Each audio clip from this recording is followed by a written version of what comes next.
Bonjour à toutes et à tous, ici Adrien pour la chaîne Team Chronicle et aujourd'hui on va pouvoir regarder des games qui ont été enregistrés à la WAC Taverne un jeudi soir.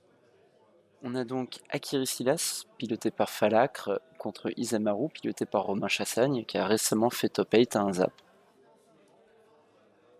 La game est un petit peu avancée parce que le record a eu quelques soucis, donc on peut voir que nous sommes à la game 2. Il y a eu un swap Kataki de la part de Isamaru. Et on est au tour 3 a priori, et il a sur le champ de bataille, donc Kataki, un Selfless Spirit et un Adato Vanguard, il est en train d'attaquer. Pendant que du côté de Kaorintin, alias Falacre, on a chez Akirisilas un tour 2 Talisman, et je crois que Falacre est en train de jouer son tour 2 puisqu'il a engagé son Talisman pour faire quelque chose. On va voir ça. Au niveau des points de vie, je vois que Kataki, donc Romain, est à 18 points de vie avec l'ancienne tombe.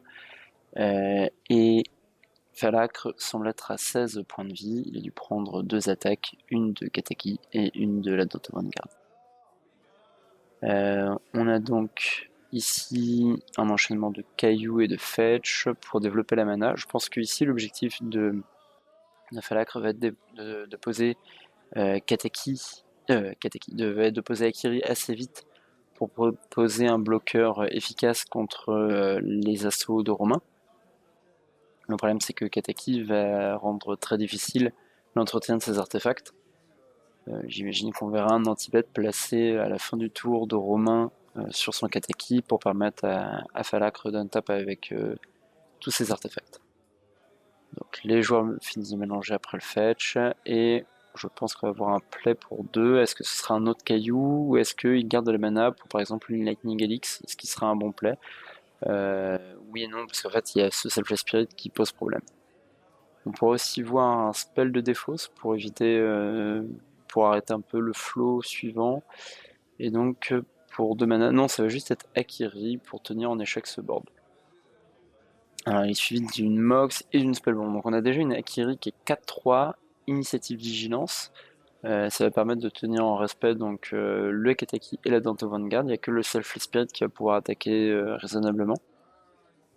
Mais Romain a accès à Ancienne Tombe, donc devrait réussir à proposer quelque chose de puissant, peut-être un Arpenteur, un Page Jailer.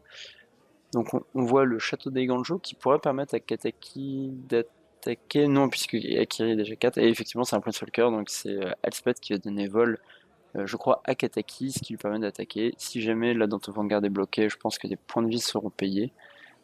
C'est pas bien grave, tout le reste est de toute manière imbloquable puisque elle vole. Donc c'est un swing pour 7 ici si je ne dis rien, et un Arpenteur qui est derrière problématique à gérer. Je pense que effectivement ouais, Akiri va bloquer la Danto Vanguard. Alors pourquoi est-ce qu'Akiri est envoyé au cimetière sur la Danto Vanguard?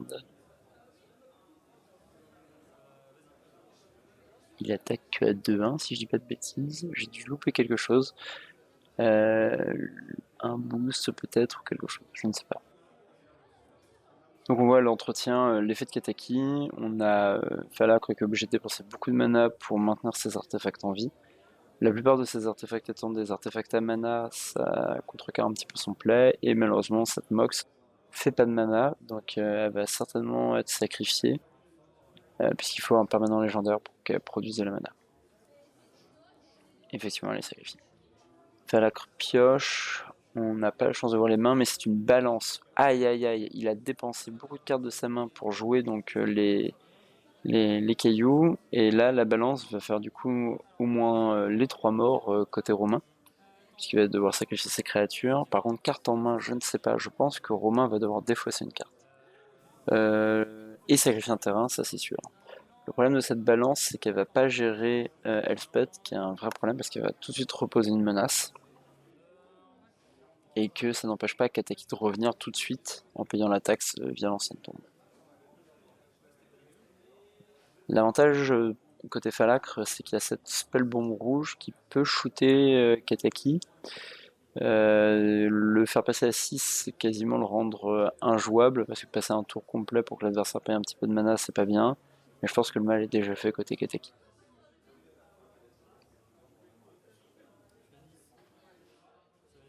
Et on a le nouveau recruteur qui du coup laisse un petit mana blanc un petit mana incolore flotter sur cette ancienne tombe.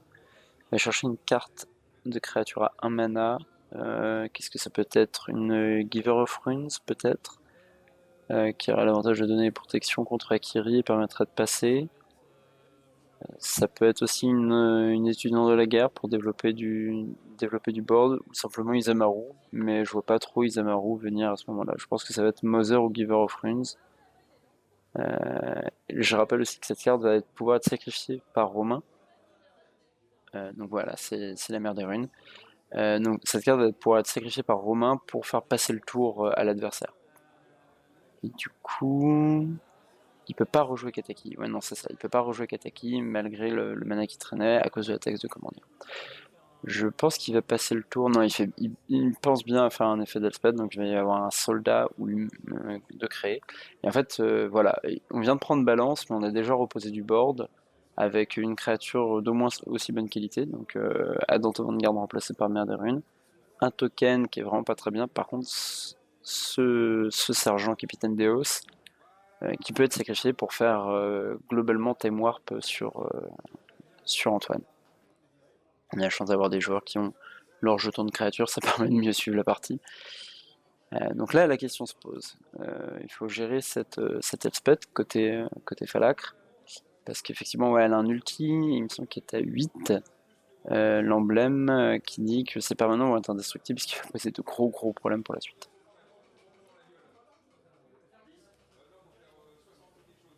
Alors, pour 2 mana, non, peut-être pas. Si, pour 2 mana, un autre caillou.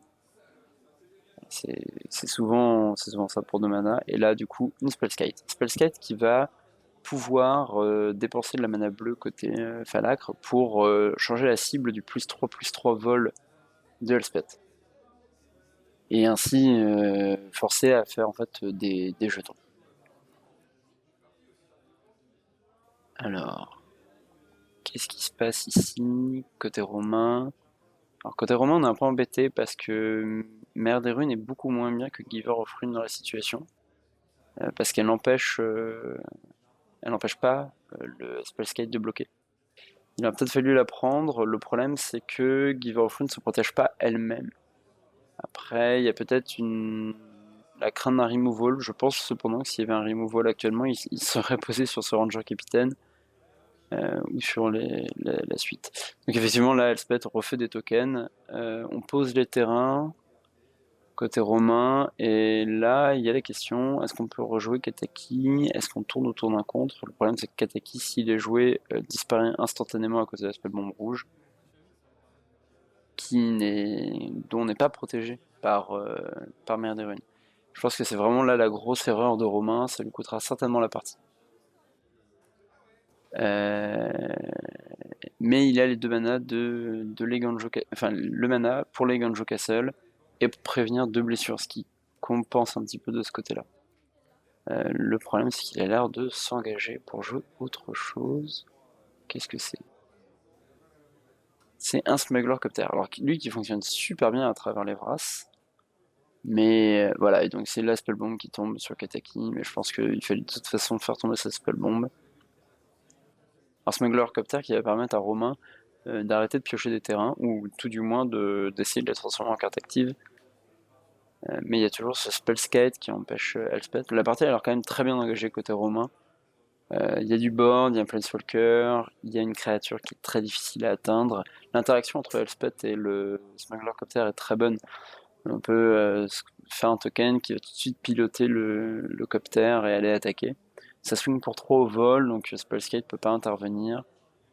Et il y a toujours, en cas de besoin, la capacité de Ranger Capitaine Deos de dire bah en fait tu joues pas ce tour-ci à part des créatures, ce qui est pas la spécialité du Corentin, enfin de Falacre. Mais cela dit, je dis ça et il en joue 2, une Stoneforge qui va très certainement aller chercher une JT. Batcran ne fonctionne pas très bien quand il y a une mère des runes. Voilà, c'est ça, c'est la JT qui est partie. On a du coup une Akiri sur le champ de bataille qui est 1, 2, 3, 4, 4, 5, 4, 3, excusez-moi. 4-3 vigilance, initiative, et qui du coup va tenir en espace cette table. à moins que Mer des Runes donne protection contre le blanc, ce qui permet de passer à travers Stoneforge et Akiri. Mais il y a toujours ce problème de cette Spellskite qui empêche le +3/+3 vol. Donc on va voir certainement un token qui va crew ici, voilà, pour attaquer. On va piocher et on va essayer de trouver d'autres cartes actives. On a peut-être perdu l'occasion d'avoir un bloqueur, enfin un attaquant de plus. Je sais pas si Romain a un intérêt à avoir plus d'attaquants avec un token qui aurait pu être posé par Elspeth pour crew par la suite. Alors on est en réflexion sur la défaut. Son défaut c'est un land, c'est ce dont il a le moins besoin. À ce moment, il a besoin de cartes actives, il a besoin de gérer cette Akiri. Il a besoin d'infliger des dégâts, et on voit Kawintin, enfin Falacre, qui passe à 3. Je vais appeler Kawintin jusqu'à la fin, j'ai trop l'habitude. Qui passe à 3, et là pour 6, on rejoue Kataki. Alors, il coupe pour la JT qui avait été cherché par Stoneforge, et on rejoue Kataki pour empêcher le drame.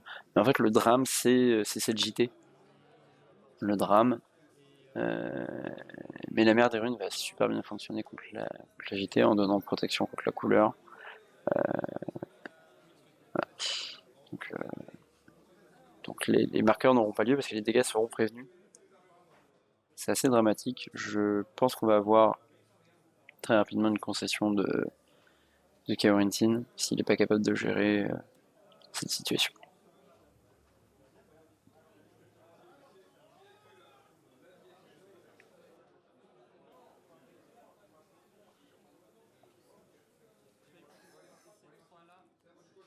Et donc il y a des cailloux qui sont engagés pour eux-mêmes, mais ça n'ira pas assez loin. Voilà. Donc c'est la fin de cette partie.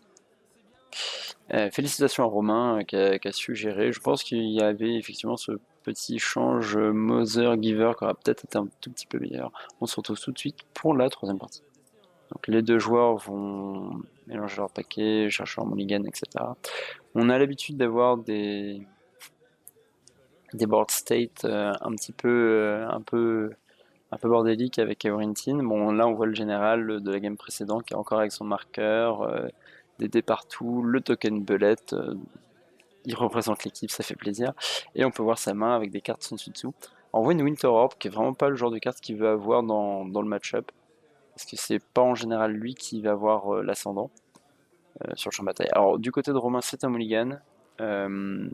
Vu qu'il est sur la draw, ça peut être encore plus douloureux. Parce que l'avantage normalement de son pack, c'est d'avoir un général qui coûte un mana. On se souvient de la force de Zurgo à l'époque, qui gagnait quasiment toutes ses games sur le play parce que T1 Zurgo c'est vraiment trop fort. Isamaru c'est un peu la même chose, avec T1 Isamaru c'est vraiment un play qui met tout de suite la pression. En étant sur la draw et en ayant swappé sur un général à 2 mana, c'est vraiment difficile pour lui. Dans les différents généraux sur lesquels il aurait pu swapper, il y a aussi Talia V2, vu la quantité de non-créatures que joue Kawintin, ça aurait pu être... Talia V1, excusez-moi, qui aurait pu être pertinente, mais comme la plupart des artefacts qui sont joués sont des cailloux à mana, très vite l'attaque n'est plus un problème. Et Talia V2 dont je parlais, parce que Kawintin ne joue pas de terrain de base, donc ça le ralentit aussi d'une autre manière, mais je pense que c'est des options qui sont plus envisageables sur le play que sur la draw. Et ici, on va du coup a priori garder cette main, qui a l'air légère en terrain. Non, ce n'est pas gardé. Alors c'est gardé du côté de Kawintin. Un mulligan à 5, ça va vraiment être très dur. Mais on a pu voir que la puissance de Kataki, une tribu de la guerre, était suffisante pour les gagner la partie dans le match-up où il y a autant d'artefacts sur le champ de bataille.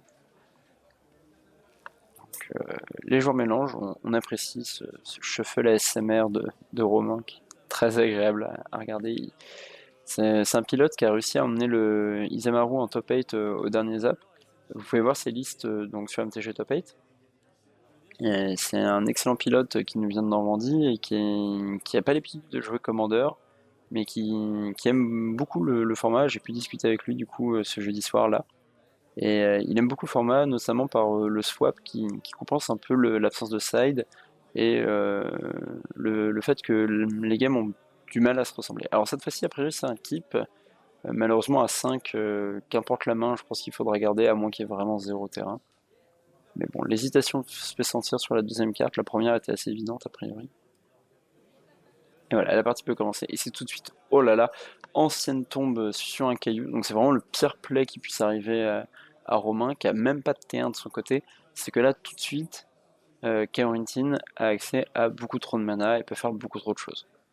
On est dans une situation où c'est déjà tendu, on a 4 mana sur un land drop, et 4 mana c'est beaucoup d'arpenteurs, ça peut être un Jace, un Tezzeret, un Adjani aussi qui existe, je ne sais plus s'il est joué dans le deck.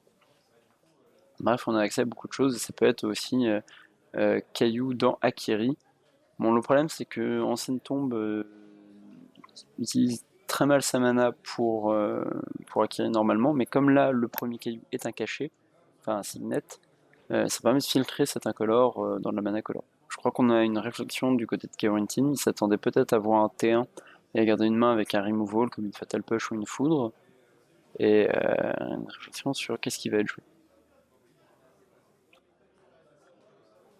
Les joueurs échangent, et c'est finalement donc cette ancienne tombe qui va quand même infliger beaucoup de dégâts à Kaorintin, ce qui peut avoir de l'influence, et donc il va jouer Silas parce qu'il n'a pas les couleurs pour Akiri, il va lui manquer un caillou. Silas qui est très très bon dans les match-up grindy, et là en fait ça va pas du tout être grindy parce que Silas coûte de la mana sur Kataki, et on voit l'ancienne tombe qui sert à ça. Et du coup on est déjà au tour 3 à 14 PV alors qu'on n'a toujours pas attaqué du côté de Romain. Cette ancienne tombe pourrait coûter cher, on verra pour la suite de la partie comment ça se passe, mais s'il y a après des créatures avec le vol comme on a pu voir ou ce genre de choses, ça va être difficile. Ah, on revoit le combo Spellbomb Mox. Mox qui est vraiment excellent avec deux généraux. On a très rapidement l'un ou l'autre, et comme ils sont pas très chers, on a un Mox qui est assez rapidement efficace. Et la Spellbomb Rouge qui va tout de suite aller tuer Ketaki pendant qu'il est encore presque impossible à aller chercher. Donc là c'est fetch, puis un autre fetch, donc au niveau des PV on descend à 13, mais ça va être à 12. Je pense qu'il y a une petite faute de notation, parce que Kaorintin a craqué sa Verdante Catacombe, et craque ici la Flooded Strand. Donc on va chercher la Volcanic Island et la Badlands, je ne sais pas laquelle des deux va payer la Spellbomb. On va voir, ah il y a une réflexion, c'est peut-être pas la Badlands. Oui non, effectivement c'est pas possible. Il y a un fetch qui est pas possible. La Verdante Catacombe peut pas aller chercher ça. Et du coup, elle va aller chercher Scrubland. Et du coup, qu'est-ce qui se passe? Il va peut-être y avoir un caillou de jouer entre deux. Les joueurs ont l'air de revenir sur des discussions, sur un enchaînement de play. Je pense qu'il y a des shortcuts un peu rapides qui ont été pris. Et Romain pose des questions sur mais que fait cet Akiri avec un marqueur? Je fais ci, je fais ça. Ok, c'est à toi, tu peux une tape. Alors je me demande à quoi ça peut. Ah, j'ai compris. Silas a attaqué et a infligé 2, et la Scrubland a servi à rejouer la Spellbomb. Alors je pense qu'on a une erreur sur les points de vie, ou non, effectivement c'est un 12, on est bien à 12. Donc là, Romain a développé un Brimaz. Donc Brimaz c'est gros, c'est bien, c'est une 3-4. Le problème c'est que face à une 2-2 Death Touch, ça bloque très mal parce que le jeton qui est ajouté en plus, les deux meurent et ça suffira pas. Et de toute façon, la carte disparaît tout de suite avec un Flame Slash, infliger 4 dégâts. C'était pourtant un bon drop, mais malheureusement dans la situation c'est déjà trop tard. Il y a déjà trop de mana du côté de Kaorintin. Je le vois bien en plus sacrifier sa Spellbomb pour piocher, puis la rejouer avec Silas après avoir attaqué. On a un mantra dans la main qui va être joué en exilant un. Alors, je ne sais plus comment s'appelle cette carte, mais qui permet de détruire des légendaires. Donc le mantra qui va donner protection certainement contre le rouge pour pouvoir sauver Brimaz, mais ça n'empêchera pas Silas d'attaquer et d'avoir une attaque correcte, puisque ça tuera Brimaz et le token, ou alors ça attaquera pour rejouer une Spellbomb, piocher, voire même peut-être tuer un Brimaz en 2 temps, en sacrifiant Spellbomb, infliger 2, etc., etc. Donc c'est à voir. Mais là, on voit plutôt pour 2 mana un play qui va être développé. Oui, non, peut-être. Et c'est la Wintorb. Alors je disais que Wintorb c'était pas la meilleure carte. Mais face à un Brimaz qui peut pas trop attaquer et un Kateki qui coûte 4, c'est vraiment le bon moment pour Quarantine. Ça l'assure de ne pas revoir ce Kateki tout de suite. Donc là, c'est l'attaque. Et ici, Silas va bloquer, tuer Brimaz, mais il y a le token 1 Vigilance qui va continuer son attaque. Et le joueur passe 11 points de vie. Alors ça désactive Mox, mais bon, Winter Orb, quand c'est unilatéral, c'est vraiment très fort. Et alors, il n'est pas censé pouvoir utiliser cette Mox pour jouer Karn. J'espère que les joueurs vont le remarquer. Ou alors si, mais c'est un shortcut. Il joue d'abord Akiri qui permet ensuite de jouer Karn. Ok, je pense que c'est comme ça que les joueurs l'ont dit à l'oral, et ensuite il fait un jeton. Alors le jeton belette, qui est un jeton du coup 0-0 qui a +1/+1 pour le nombre d'artefacts sur le champ de bataille. Ce qui doit faire un veau assez monstrueux actuellement. Alors le légionnaire porcelaine, 3 initiatives, qui peut contester du coup Akiri, qui conteste absolument pas le jeton de créature de Karn, qui est du coup actuellement 2, 4, 5, 5, 5. Donc même en addition du token 1-1, ça suffira pas. Et on untape l'ancienne tombe pour accéder à plus de mana et peut-être rejouer Silas et faire gonfler le token. Non, c'est tout de suite on génère un deuxième token qui va faire gonfler le premier et on attaquera du coup avec une Akiri et un token 6-6. Je sais pas si Akiri attaquera, parce qu'attaquer dans le légionnaire c'est pas forcément très bien. Quoique il y a accès à la spell bomb pour protéger en cas de problème, mais la spell bomb doit pouvoir servir à autre chose. Encaisser plus de dégâts. La spell bomb tient en respect le légionnaire. Bon, de toute façon, c'est le token 1 qui y passe. Ça avait malheureusement pas grand chose de plus. Et c'est fetché du côté de Calorintine. Je pense qu'il va essayer d'accéder à de la mana. Voilà, un plateau pour pouvoir jouer certainement un. Ah non, c'est une Mersout au final, avec cette Scaling Town. Et pour 1, 2, 3, 4, 5. Ça sent très fort le Tézéret avec double bleu comme ça. Ça sent très très fort le Tézéret. Ah non, ça sent. Oui, non, c'est le Tézéret. Et ce sera suffisant pour la concession de Romain qui ne peut pas revenir de tout cela. Félicitations à Quarantine. Merci à tous d'avoir suivi cette partie pour la Team Chronicle. Et à bientôt pour d'autres parties enregistrées le jeudi soir à la Wok Taverne.